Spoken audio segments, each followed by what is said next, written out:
to leave my small village in Austria. Not that there was something wrong with Austria, it's a beautiful country, but I wanted to leave that little place and I wanted to be part of something big. The United States of America, a powerful nation, the place where dreams can come true. I knew when I come over here I can realize my dreams. And I decided that the best way for me to come to America was to become a bodybuilding champion, because I knew that was my ticket. The instant that I saw a magazine cover of my idol, Reg Park. He was Mr. Universe, he was starring in Hercules movies, he looked strong and powerful, he was so confident. So when I found out he got that way, I became obsessed, and I went home and I said to my family, I want to be a bodybuilding champion. Now you can imagine how that went over in my home in Austria. My parents, they couldn't believe it. They would have been just happy if I would have become a police officer like my father, or married someone like Heidi, who had a bunch of kids and ran around like the Van Trapp family in Sound of Music. That's what my family had in mind for me, but something else burned inside me. Something burned inside me. I wanted to be different. I was determined to be unique. I was driven to think big and to dream big. Everyone else thought that I was crazy. My friends said, if you want to be a champion in a sport, why don't you go and become a bicycle champion or a skiing champion or a soccer champion? Those are the Austrian sports. But I didn't care. I wanted to be a bodybuilding champion and use that to come to America and use that to go into the movies and make millions of dollars. So, of course, for extra motivation, I read books on strongmen and on bodybuilding and looked at magazines. And one of the things I did was I decorated my bedroom window, my bedroom wall. Right next to my bed, there was this big wall that I decorated all with pictures. I hung up pictures of strongmen and bodybuilders and wrestlers and boxers and so on. And I was so excited about this great decoration that I took my mother to the bedroom and I showed her. And she shook her head. She was absolutely in shock. And tears started running down her eyes. And she called the doctor. She called our house doctor. And she brought him in and she explained to him, there's something wrong here. She said, she looked at the wall with the doctor. She says, where did I go wrong? I mean, all of Arnold's friends have pictures on the wall of girls. And Arnold has all these men, but it's not just men, they're half naked. And they're oiled up with baby oil. I mean, what is going on here? Where did I go wrong? So you can imagine, the doctor shook his head and he said, there's nothing wrong. At this age you have idols and you go and have this. This is just quite normal. So this is rule number one. I wanted to become a champion. I was on a mission. So rule number one is, of course, trust yourself no matter how and what anyone else thinks. And of course, rule number two is break the rules. We have so many rules in life about everything. I say break the rules, not the law, but break the rules. My wife has a t-shirt. My wife has a t-shirt that says, well-behaved women rarely make history. Well, you know, I don't want to burst her bubble, but the same is true with men. It is impossible to be a maverick or a true original if you're too well-behaved and don't want to break the rules. Sorry. You have to think outside the box. That's what I believe. After all, what is the point of being on this earth if all you want to do is be liked by everyone and avoid trouble? The only way that I ever got any place was by breaking some of the rules. After all, I remember that after I was finished with my bodybuilding career, I wanted to get into acting and I wanted to be a star in films. You can imagine what the agents said when I went to meet all those agents. Everyone had the same line that it can't be done. The rules are different here. It says, look at your body. You have this huge, monstrous body and overly developed that doesn't fit into the movies. You don't understand. This was 20 years ago, the Hercules movies. Now there's the little guys that are in. Dustin Hoffman, Woody Allen, Chuck Nicholson, before he gained weight, of course, that is. But anyway, those are the guys that win. And the agent also complained about my accent. He says, no one ever became a star with an accent like that, especially not with a German accent. And yes, I can imagine with your name, Arnold Schwarzenager, or whatever the name is, on a billboard. Yeah, that's going to draw a lot of tickets and sell a lot of tickets. Yeah, right.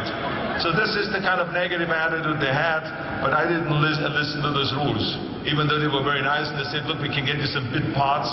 We can get you to be, playing a wrestler or a bouncer. Oh, maybe with your German accent we can get you to be a Nazi officer in Hogan's Heroes or something like that. But, I didn't listen to all this. These were their rules, not my rules. I was convinced I could do it, that if I worked as hard as I did in bodybuilding, 5 hours a day, and I started getting to work, I started taking acting classes, took English classes, took speech classes, dialogue classes, accent removal classes I even took. I remember running around a fine wine grows in a vine. See, because Germans had difficulties with the F and the W and the V. So fine wine grows in a vine. I know what some of you now say is I hope that Arnold got his money back. But let me tell you something. I had a good time doing those things and it really helped me. And finally I broke through. And I started getting the first parts in TV, streets of San Francisco. Lucille Ball hired me. I made Pumping Iron, Stay Hungry. And then I got the big break in Conan the Barbarian. And there the director said if we wouldn't have Schwarzenegger, we would have to build one. Now think about that. And then when I did Terminator, I'll be back. Became one of the most famous lines in movie history, all because of my crazy accent. Now think about it, the things that the agent said will be totally a detriment and will be impossible for me to get a job, all of a sudden became an asset for me. All of those things, my accent, my body and everything. So it just shows you never listen that you can't do something. And you have to work your way up, of course, run for something else first. I mean, it was the same when I ran for governor, the same lines, you have to work your way up, it can't be done. And then, of course, I ran for governor, and the rest, of course, is history. They said you have to start with a small job as mayor, and then as assemblyman, and then as lieutenant governor, and then as governor. And they said, that's the way it works in a political career. I said, I'm not interested in a political career. I want to be a public servant. I want to fix California's problems and bring people together and bring the parties together. So like I said, I decided to run. I didn't pay attention to the rules, and I made it, and the rest is history. Which of course brings me to rule number 3. Don't be afraid to fail. Anything I've ever attempted, I was always willing to fail.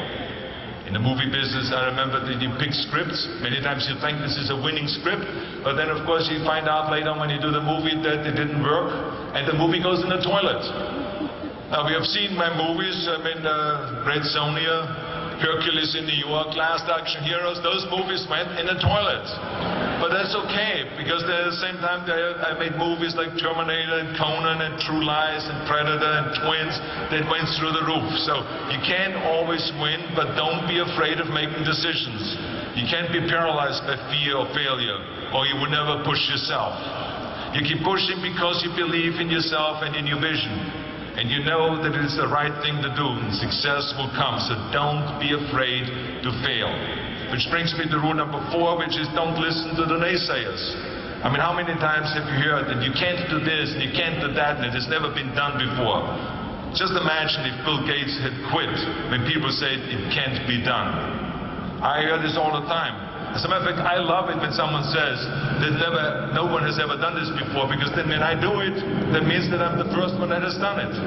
So pay no attention to the people that say it can't be done. I remember my mother-in-law, Eunice Kennedy Shriver, when she started Special Olympics in 1968, people said that it would not work. The experts, the doctors that specialized in mental disabilities and mental retardation said it can't be done. You can't bring people out of the institution.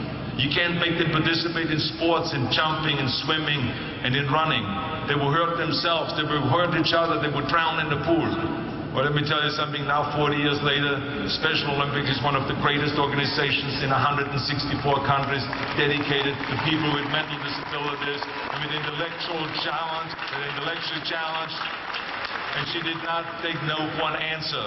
And the same is when you look at Barack Obama. I mean, imagine if he would have listened. If he would have listened to the naysayers, he would have never run for president.